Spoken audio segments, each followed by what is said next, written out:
देखिए, कांग्रेस ने ये तय कर रखा है कि भारत राष्ट्र के लिए जो भी बातें जरूरी है, भारत की राष्ट्रीय एकता के लिए जो बातें जरूरी है, उनका तिरस्कार किया जाए, उनका अपमान किया जाए। और ये कांग्रेस ने इसका शुरुआत की थी 1937 में, जब वो 6 स्टेंजों को काटकर 4 स्टेंजा कर दिए थे। उस समय इन्होंने शुरुआत की थी और उसका परिणाम हुआ कि भारत का विभाजन हुआ।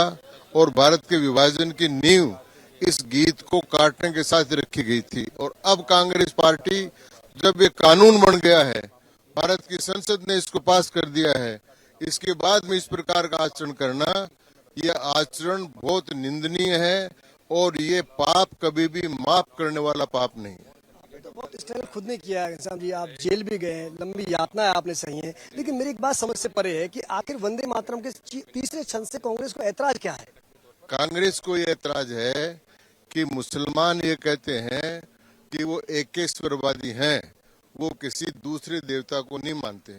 इसमें भारत माता की पूजा की गई है, भारत माता को देवी माना गया है। उसको कहा गया है कि तुम्हारी प्रतिमा गढ़ी मंदिरे मंदिरे, सारे मंदिरों में तुम्हारी ही प्रतिमा गढ़े। इसका मुस्लिम लीग ने विरोध किया था और इसके कारण 1937 में मौलाना मोहम्मद अली शौकत अली कांग्रेस के अध्यक्ष थे, तो उन्होंने इस गीत का बहिष्कार कराया था। और कांग्रेस ने तुष्टिकरण के आधार पर बहिष्कार किया और यही नींव रखी गई थी भारत के विभाजन की।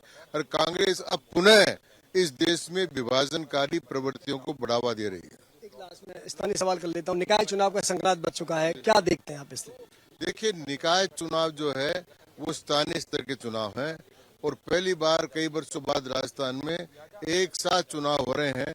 मैं कहता हूँ बहुत अच्छी बात है, लोग अपने मताधिकार का प्रयोग करेंगे और अपनी स्थानीय सरकार को चुनेंगे। ये थे घनश्याम तिवारी जी, जिनका कहना है कि एक बार फिर वंदे मातरम का विरोध करके वही विभाजनकारी नीति को अपनाने का कांग्रेस काम कर रही है, जिसकी वजह से देश का विभाजन हुआ।